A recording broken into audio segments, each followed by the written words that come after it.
بسم اللہ الرحمن الرحیم۔ السلام علیکم ورحمۃ اللہ وبرکاتہ۔ بسم اللہ الرحمن الرحیم۔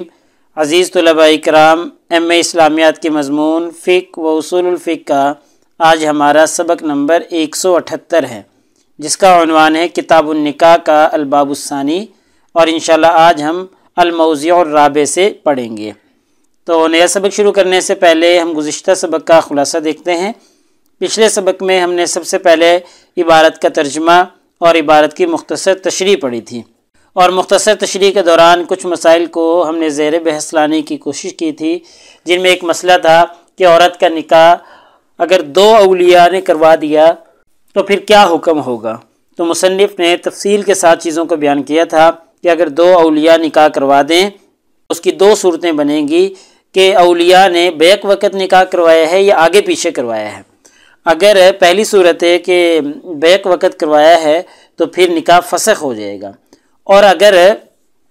آگے پیچھے کروایا ہے تو مصنف نے اس میں اختلاف بیان کیا ہے کہ وہ عورت پہلے کے نکاح میں ہوگی جس کے ساتھ پہلے نکاح کیا ہے، اور اگر دوسرے نے ہم بستری کر لی تو پھر مصنف نے اختلاف کی وضاحت کی ہے کہ پھر وہ دوسرے کے لیے ہوگی یا پہلے کے لیے ہوگی، اور اس طریقے سے کافی تفصیلی اختلاف مصنف نے بیان کیا ہے، اور پھر اختلاف کا سبب بھی مصنف نے بیان کیا ہے کہ اختلاف کا جو سبب ہے تو وہ عموم اور قیاس کا آپس میں تعارض ہے، کہ عموم اور قیاس میں تعارض واقع ہو رہا تھا، تو اس وجہ سے فقہا کے درمیان اس مسئلے میں بھی اختلاف ہو گیا تھا۔ تو انشاءاللہ آج کے اس سبق میں ہم سب سے پہلے عبارت کا ترجمہ اور عبارت کی مختصر تشریح دیکھیں گے، اور مختصر تشریح کے دوران ایک مسئلہ ہم یہ پڑھیں گے کہ ولی کا شادی سے روکنا، یعنی کوئی ولی ہے وہ اپنے ماتحت عورت کو یا لڑکی کو نکاح کرنے سے روکتا ہے، تو آیا وہ اپنے ماتحت کو نکاح کرنے سے روک سکتا ہے یا نہیں روک سکتا، یا فقہا کی اس کے بارے میں کیا آراء ہیں، تو انشاءاللہ ہم تفصیل سے دیکھیں گے۔ ایسے ہی اگر کوئی ولی اپنے ماتحت کا نکاح کسی کے ساتھ زبردستی کروانا چاہے، بالفرض لڑکی اس کے ساتھ نکاح نہیں کرنا چاہ رہی اور اس کا ولی اس کے ساتھ نکاح کروانا چاہ رہا ہے، تو کیا وہ ولی زبردستی اس کا نکاح اس کے ساتھ کروا سکتا ہے یا نہیں؟ اگر کروا دیا تو نکاح ہوگا یا نہیں ہوگا، تو اس پر انشاءاللہ ہم تفصیلی گفتگو کریں گے۔ ایسے ہی آج ایک نیا مسئلہ ہم پڑھیں گے کہ کف میں کون کون سی چیزیں شامل ہوتی ہیں، یا کف میں کن چیزوں کا اعتبار کیا جاتا ہے۔ یعنی ہم کہتے ہیں نا کہ کف میں نکاح کرے، کف میں نکاح کرے، تو کیا مطلب ہے؟ کف کا کیا مطلب ہے کہ جی کن کن چیزوں کو دیکھا جائے گا، کن کن چیزوں میں اس کی لڑکے کی اور لڑکی کی برابری کو دیکھا جائے گا، تو یہ انشاءاللہ آج ہم بیان کریں گے۔ تو چلیے دیکھتے ہیں، یہ آج کی ہماری عبارت ہے الموضع الرابع فی عزل الاولیاء۔ چوتھا مسئلہ جو ہے، چوتھا جو ہم مسئلہ ذکر کر رہے ہیں، یہ ولی کا شادی سے روکنا ہے، کہ آیا ولی جو ہے وہ شادی سے، نکاح سے عورت کو روک سکتا ہے یا نہیں روک سکتا۔ یہ چوتھا موضوع جو ہے، چوتھا مسئلہ جو ہے اس بارے میں ہے۔ تو واتفقوا، مصنف کہہ رہے ہیں اس بات میں اتفاق ہے کہ علی انہ لیس للولی ان یعزل ولیتہ، کہ ولی جو ہے وہ اپنے ماتحت کو نہیں روک سکتا اذا دعت الی کفء وبصداق مثلھا، کہ جب وہ ماتحت جو لڑکی ہے وہ کف میں نکاح کر رہی ہو اور اس کو مہر مثلی مل رہا ہو، یعنی جب وہ کف میں شادی کر رہی ہے، اپنے برابر کے لیول کے خاندان میں یا اپنے برابر کے لیول کے لڑکے سے شادی کر رہی ہے اور اس کو مہر مثلی بھی مل رہا ہے، تو پھر ولی اس کو نکاح سے نہیں روک سکتا۔ ان یعزل ولیتہ، یعنی پیچھے لیس بھی ہے، لیس للولی ان یعزل ولیتہ، وہ اپنے ماتحت کو نکاح سے نہیں روک سکتا۔ اس میں فقہا کا اتفاق ہے، یہ بات یاد رکھنی ہے کہ اتفاقی مسئلہ ہے۔ کب ہے؟ جب اس کو مہر مثلی مل رہا ہو اور وہ کف میں شادی کر رہی ہو۔ پھر کیا ہوگا اگر وہ زبردستی روکے گا؟ تو انہا ترفع امرہا الی السلطان، وہ عورت اپنا معاملہ سلطان کی طرف، قاضی کی طرف لے کے جائے گی، فیزوجھا، اور پھر وہ ان کا آپس میں نکاح کر دے گا، ما عدل، اب باپ کے علاوہ بھی ہے اگرچہ، ٹھیک ہے، باپ چونکہ باپ کے علاوہ ہے نا،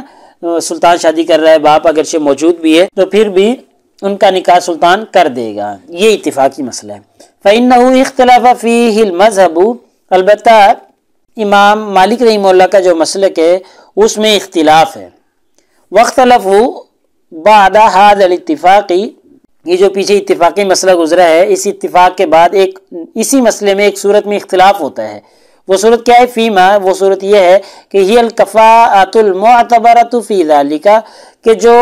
کفاءت، جو کف ہونا، برابر ہونا معتبر ہے، کیا اس میں حل صداق المثلی منہا ام لا، کیا مہر مثلی اس میں سے ایک ہے یا نہیں ہے؟ یعنی برابری کن چیزوں میں دیکھی جائے گی؟ جن چیزوں میں برابری دیکھی جائے گی ان میں مہر مثلی ہے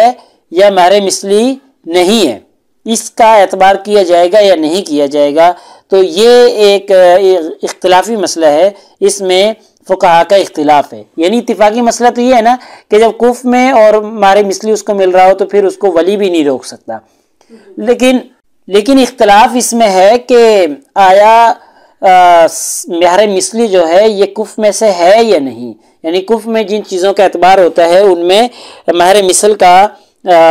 اعتبار ہوگا یا نہیں ہوگا، ٹھیک ہے، یہ ایک اختلافی مسئلہ ہے۔ وَكَذَلِكَ، یہاں سے ایک اور اتفاقی مسئلہ بیان کر رہے ہیں کہ اتفاقوا، فقہا کا اس بات پہ اتفاق ہے کہ عَلَىٰ أَنَّ لِلْمَرْأَةِ أَن تَمْنَعَ نَفْسَهَا مِنْ إِنْكَاحِ مَنْ لَهُ مِنَ الْأَوْلِيَاءِ جَبْرُهَا إِذَا لَمْ تَكُنْ فِيهَا الْكَفَاءَةُ مَوْجُودَةً۔ یہ دیکھیں، اس بات میں اتفاق ہے کہ عورت منع کر سکتی ہے اپنے آپ کا نکاح کروانا، اس شخص کو منع کر سکتی ہے جو کہ اس کے اولیاء میں سے ہے، جبرہا، زبردستی اس کا نکاح کروانا، اذا لم تکن فیہ الکفاءۃ موجودۃ، اور وہ ولی ایسی جگہ جبری نکاح کر رہا ہو جہاں کفاءت موجود نہیں ہے، یعنی کوئی باپ یا کوئی قریبی رشتہ دار یا بھائی عورت کا نکاح ایسی جگہ کروا رہے ہیں جہاں پر اس لڑکی کے برابر کا رشتہ نہیں ہے، کفاءت نہیں ہے، کف نہیں ہے، ٹھیک ہے، برابر کا رشتہ نہیں ہے، تو پھر وہ اپنے آپ کو وہاں پر نکاح کروانے سے روک سکتی ہے۔ تو اس کا زبردستی نکاح ایسی جگہ نہیں کیا جا سکتا جہاں کف موجود ہے نہ ہو، ٹھیک ہے، جیسے کل ابنی فی ابنتہ البکری، جیسا کہ باکرہ بیٹی کا نکاح باپ ایسی جگہ کروائے جہاں کف موجود نہ ہو، تو اگر ایسی جگہ کروا رہے تو وہ باکری بیٹی جو ہے وہ ضد کر کے زبردستی اپنا نکاح وہاں کروانے سے رکوا سکتی ہے، اس کے اوپر باپ کا جبر ہے، پھر نہیں چلے گا۔ اما غیر البالغی باتفاق، ہاں اگر وہ بالغ نہیں ہے لڑکی تو پھر تو بالاتفاق یہی مسئلہ ہے کہ زبردستی اس کا نکاح غیر کف میں نہیں کیا جا سکتا۔ والبالغ والسیب الصغیرۃ، بالغ بیٹی اور سیبہ جو چھوٹی ہو، باختلاف علی ما تقدم، اس میں اختلاف ہے جیسا کہ پیچھے ابھی ہم نے اختلاف ذکر کیا ہے۔ اس میں امام مالک رحمہ اللہ کے مسئلے کے مطابق اختلاف ہے کہ ان کا زبردستی نکاح ہو سکتا ہے یا نہیں ہو سکتا۔ وَكَذَلِكَ الْوَصِيُّ فِي مَحْجُورِهِ، ایسے ہی جس کو روکا گیا ہے کام کاج کرنے سے یا تصرف کرنے سے، اس کے بارے میں وصی کا بھی یہی حکم ہے، یعنی کہ وہ بھی بالغ اور سیبہ صغیرہ کے حکم میں ہوگی، اس میں بھی اختلاف ہوگا۔ تو بہرحال اگر غیر کف میں اس کا ولی نکاح کر رہا ہے تو وہ زبردستی اپنے آپ کو رکوا سکتی ہے، وہ نکاح اس کا وہاں نہیں ہو سکتا۔ آگے دیکھیں، فَأَمَّا الْكَفَاءَةُ، بہرحال کفاءت جو ہے کہ کفاءت میں کون کون سی چیزیں شامل ہوگی اب بتا رہے مصنف، فَإِنَّهُمْ اتَّفَقُوا عَلَىٰ أَنَّ الدِّينَ مُعْتَبَرٌ فِي ذَلِكَ، کہ اس میں تو سب کا اتفاق ہے کہ دین ایک چیز ایسی ہے جس کا کفاءت میں اعتبار کیا جائے گا، ٹھیک ہے، اس میں سب کا اتفاق ہے، دین کو سب مانتے ہیں کہ دین کا برابر ہونا ضروری ہے، ایسا نہیں کہ ایک مسلمان ایک غیر مسلم ہے، ٹھیک ہے، تو دین کا اعتبار کیا جائے گا، مسلمان ہونے کا اعتبار کیا جائے گا، اس میں سب کا اتفاق ہے۔ الا ما روی عن محمد ابن الحسن من اسقاط اعتبار الدین، ہاں محمد بن حسن الشیبانی جو کہ امام محمد رحمہ اللہ کے نام سے مشہور ہیں، ان سے ایک روایت ہے کہ دین کے جو کف میں اعتبار کرنا ہے یہ ساقط ہے، ٹھیک ہے، اس کو ختم کر دیا جائے گا، اس کا اعتبار نہیں کیا جائے گا، ٹھیک ہے، یہ لیکن اتفاق یہی ہے کہ جی معتبر ہے دین کفاءت میں، یا کفاءت میں جن چیزوں کی ضرورت ہوتی ہے ان میں سب سے پہلے نمبر پہ دین آتا ہے۔ ولم یختلف المذہب، اور امام مالک رحمہ اللہ کے مذہب میں کوئی اختلاف نہیں ہے کہ ان البکر اذا زوج الابو من شارب الخمر، اور اگر کسی باکرہ بیٹی کا باپ اس کا نکاح کسی شرابی سے کروا دے، شراب پینے والے سے کروا دے، تو وبالجملتی من فاسقین، یا وہ کسی فاسق آدمی سے اس کا نکاح کروا دے تو ان لہا ان تمنع نفسها من النکاح، تو اس عورت کے لیے یہ جائز ہے کہ وہ اپنا وہاں سے نکاح روک دے، یعنی وہ اس وقت شرابی کے ساتھ یا فاسق کے ساتھ اپنا نکاح کروانے سے اپنے باپ کو روک سکتی ہے۔ زبردستی اس کا باپ کسی شارب الخمر یعنی شرابی سے اور کسی فاسق سے اس کا نکاح نہیں کر سکتا۔ اس مسئلے میں امام مالک رحمہ اللہ کے مذہب کے مطابق کوئی اختلاف نہیں ہے۔ اچھا، جب نکاح نہیں کروا سکتا یا وہ نکاح کروانے کے لیے تیار نہیں ہے اور باپ نکاح کر رہا ہے تو پھر کیا ہوگا؟ وَيَنْظُرُ الْحَاكِمُ فِي ذَلِكَ، حاکم جو ہے وہ اس معاملے میں غور و فکر کرے گا، فَيُفَرِّقُ بَيْنَهُمَا، اور پھر ان دونوں کے درمیان میں جدائی کر دے گا۔ یعنی اگر اس کے باپ نے نکاح کروا دیا تو حاکم غور و فکر کر کے ان کے درمیان میں جدائی کروا دے گا۔ وَكَذَلِكَ، اور اسی طریقے سے اِن زَوَّجَهَا، اگر اس کا باپ اس کا نکاح کر رہا ہے ممن، اس شخص کے ساتھ مالہ حرام، جس کا مال حرام ہے، یعنی اس کی کمائی حرام ہے، اور اس کا باپ اس اپنی بیٹی کا نکاح ایسے شخص کے کر رہا ہے جو حرام کماتا ہے، او ممن ہوا کثیر الحلیف بالطلاق، یا ایسے آدمی سے کروا رہا ہے جو طلاق کی قسمیں اٹھاتا ہے، بہت زیادہ قسمیں اٹھاتا ہے، کثیر زیادہ قسمیں اٹھاتا ہے، ایسے شخص کے ساتھ کروا رہا ہے تو پھر بھی یہی مسئلہ ہے کہ وہ اپنا نکاح کروانے سے روک سکتی ہے، چونکہ اس کی آمدنی حرام ہے اور وہ طلاق کی بہت زیادہ قسمیں اٹھاتا ہے، تو پھر ایسے شخص کے ساتھ نکاح کر کے بھی کیا فائدہ حاصل ہوگا؟ تو اس میں بھی امام مالک رحمہ اللہ کے مذہب کے مطابق کوئی اختلاف نہیں ہے، وہ روک سکتی ہے۔ واختلفوا فی النسب، نسب میں اختلاف ہے کہ حل ہوا من الکفاءۃ ام لا، کہ وہ کفاءت میں سے ہے یا نہیں ہے۔ یعنی ایک چیز ہم نے پڑھ لی نا، دین کا اعتبار کفاءت میں کیا جاتا ہے، دوسری چیز اب ہم پڑھنے لگے نسب، کہ نسب کا حسب و نسب کا شرافت والا ہونا، اعلیٰ یا ادنا ہونا، اس کا اعتبار کیا جائے گا کفر میں یا نہیں کیا جائے گا۔ واختلفوا، تو اس میں فقہاء کا اختلاف ہے۔ وفی الحریۃ وفی الیسار وفی الصحۃ من العیوب، اور ایسے ہی آزادی میں، ایسے ہی خوشحالی میں، اور ایسے ہی تمام عیوب سے پاک ہونے میں، صحت میں، ان میں کفر چلے گا یا نہیں چلے گا، یا ان چیزوں کا کفاءت میں اعتبار کیا جائے گا یا نہیں کیا جائے گا۔ فالمشہور عن مالک انہ یجوز نکاح الموالی من العرب، یعنی ان میں اختلاف ہے کہ نسب کو کفاءت میں شمار کیا جائے گا یا نہیں کیا جائے گا، آزادی کو، خوشحالی کو اور صحت کو، ان چاروں چیزوں کے بارے میں اختلاف ہے کہ ان کو کفر میں شامل کیا جائے یا نہ کیا جائے۔ تو امام مالک رحمہ اللہ کا مشہور مسلک یہ ہے کہ انہ یجوز نکاح الموالی، موالی کا نکاح کروانا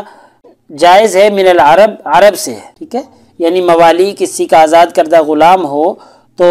اس کا نکاح کسی عربی سے کروانا جائز ہے، یہ امام مالک رحمہ اللہ کا مسلک ہے۔ تو حالانکہ دیکھیں نا، خاندان میں فرق ہے، وہ عرب ہے، اونچے خاندان کا ہے، اور یہ غلام ہے، غلام آزاد کردہ غلام ہے، تو لیکن امام مالک رحمہ اللہ کہتے ہیں کہ جائز ہے۔ وَأَنَّهُ يَحْتَجَّ لِذَلِكَ بِقَوْلِهِ تَعَالَى، امام مالک رحمہ اللہ نے جو دلیل پکڑی ہے کہ موالی کے نکاح عرب سے ہو سکتا ہے، اس بارے میں دلیل اللہ تعالیٰ کا فرمان ہے، إِنَّ أَكْرَمَكُمْ عِنْدَ اللَّهِ أَتْقَاكُمْ، کہ اللہ تعالیٰ نے فرمایا کہ تم میں سے اللہ کے نزدیک زیادہ عزت، زیادہ شرافت والا وہ ہے، اتقاکم، جو تم میں سے زیادہ پرہیزگار ہو، زیادہ متقی ہو۔ تو ابھی دیکھیں، متقی ہونے کے اعتبار سے درجات اللہ تعالیٰ نے بنائے ہیں، باقی خاندان کے اور حسب و نسب کی شرافت، اس کا کوئی اعتبار شریعت میں نہیں ہے۔ یہ امام مالک رحمہ اللہ کے دلیل ہے، اسی وجہ سے وہ کہتے ہیں کہ کسی غلام کا نکاح عرب سے ہو سکتا ہے۔ وسفیان الثوری واحمد لا تزوج العربیۃ من مولا، امام سفیان ثوری اور امام احمد بن حنبل کہتے ہیں کہ کسی عربیہ کا، یعنی عربی عورت کا نکاح کسی آزاد کردہ غلام سے نہیں کروایا جا سکتا، ٹھیک ہے۔ وقال ابو حنیفہ و اصحابہ، امام ابو حنیفہ رحمہ اللہ اور ان کے اصحاب کہتے ہیں لا تزوج قریشیۃ الا من قریش ولا عربیۃ الا من عربی، کسی قریشی خاندان سے تعلق رکھنے والی عورت کا نکاح صرف اور صرف قریشی سے ہی کروایا جا سکتا ہے، کسی اور سے نہیں کروایا جا سکتا ہے۔ ایسے ہی کسی عربی عورت کا نکاح عربی مرد سے ہی کروایا جا سکتا ہے، کسی اور کے ساتھ نہیں کروایا جا سکتا۔ یہ کفر میں انہوں نے ان چیزوں کو، خاندان اور حسب نسب کو شمار کیا ہے، اور جبکہ ہم نے پیچھے پڑھا ہے کہ نسب میں اور آزادی میں اور خوشحالی اور صحت وغیرہ میں اختلاف ہے، تو یہ اختلاف ہی بیان کر دیا۔ امام مالک رحمہ اللہ کے نزدیک غلام اور عرب سب کا نکاح آپس میں ہو جائے گا، جبکہ امام احمد بن حنبل، امام ابو حنیفہ انہوں نے فرق بیان کیا ہے اور ان کے نزدیک نہیں ہو سکتا۔ تو اس طریقے سے انہوں نے نسب کو جو کفاءت میں کف میں شامل رکھا ہے۔ تو لہٰذا ہمارے آج کے سبق کا خلاصہ یہ نکلا کہ آج کے سبق میں ہم نے سب سے پہلے عبارت کا ترجمہ اور عبارت کی مختصر تشریح پڑھی ہے، اور مختصر تشریح کے دوران ہم نے ولی کا شادی سے روکنا، یہ زبردستی روک سکتا ہے یا نہیں، تفصیل سے دیکھ لیا۔ ایسے ہی زبردستی نکاح کرنے کا جواز اور عدم جواز کے بارے میں بھی ہم نے دیکھ لیا، اور کف میں کن چیزوں کو شمار کیا جائے گا، کن چیزوں کا اعتبار کیا جائے گا، حسب و نسب کے بارے میں دیکھ لیا، دین کے بارے میں ہم نے دیکھ لیا، صحت وغیرہ کے بارے میں دیکھ لیا۔ تو اگر پیپر میں پوچھے جانے والے سوالات سے متعلق گفتگو کریں تو ایک سوال یہی ہے کہ جی مذکور عبارت کا ترجمہ اور تشریح کریں، اور دوسرا سوال ہے کہ جی کیا ولی اپنے ماتحت بچی کا زبردستی نکاح کروا سکتا ہے یا نہیں، ایسے ہی کف میں کن چیزوں کا اعتبار ہوگا، تفصیل سے ہم نے وہ چیزیں دیکھ لی ہیں۔ تو اگلے سبق نمبر 189 میں انشاءاللہ ہم اسی ترتیب سے آگے چلیں گے اور والسبب فی اختلافہم سے پڑھیں گے۔ جزاکم اللہ خیر، السلام علیکم ورحمۃ اللہ وبرکاتہ۔